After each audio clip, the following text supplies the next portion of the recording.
Hello বন্ধুরা, আজকে বানাবো হচ্ছে সর্ষে আম। তা সর্ষে আম বানানোর জন্য এখানে আমি 1.5 কিলো মতন আম নিয়েছি এবং আমগুলোকে ছোট ছোট পিস করে খোসা ছাড়িয়ে কেটে নিয়েছি। তবে এই যে সর্ষে আমটা বানাবো, এইটার জন্য কিন্তু উনুন বা গ্যাস ওভেন কোনোটাই ব্যবহার করব না, শুধুমাত্র সূর্যের তাপেই কিন্তু বানাবো। তা আমগুলোর ওপরে এবার আমি প্রথমে লবণ আর হলুদ মাখিয়ে নিলাম। মাখিয়ে নিয়ে এইভাবে আমি কিন্তু 2 দিন রেখে দেবো। এবার রেখে দিয়ে আর রোদে কিন্তু অবশ্যই দিতে হবে।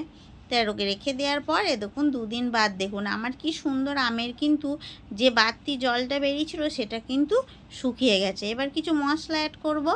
যেমন নিয়েছি ধনে গুঁড়ো, এখানে 50 গ্রাম সর্ষেকে ভালো করে গুঁড়ো করে ওপরে খোসাটা ছাড়িয়ে নিয়েছি। আর তারপরে দিয়ে দিলাম শুকনো লঙ্কা আর 1 বাটি তেল। তবে এখানে কিন্তু সবই এইভাবেই কিন্তু মশলাগুলোকে ব্যবহার করতে হবে। তারপরে ভালো করে মাখিয়ে নিলাম এবং মাখিয়ে নিয়ে আরও 2 দিন ভালোভাবে রোদে দেবো, যাতে ভেতরে সমস্ত মশলাটা সুন্দরভাবে ঢুকে যায়। তো দেখুন আমার 2 দিন বাদ আচারটা কত সুন্দর একদম ভালোভাবে তৈরি হয়ে গেছে। এবার কাঁচের বয়ামে রেখে আর 2 দিন ভালোভাবে রোদে দিলেই তৈরি হয়ে গেল আমার সর্ষে আম। আর খেতে ভীষণ সুন্দর হয়, সারা বছর রেখে খাওয়া যায়। তো বন্ধুরা, আজকে আমার হাতে বানানো সর্ষে আমটি কেমন লাগলো অতি অবশ্যই একটা লাইক শেয়ার কমেন্ট করে জানাবেন।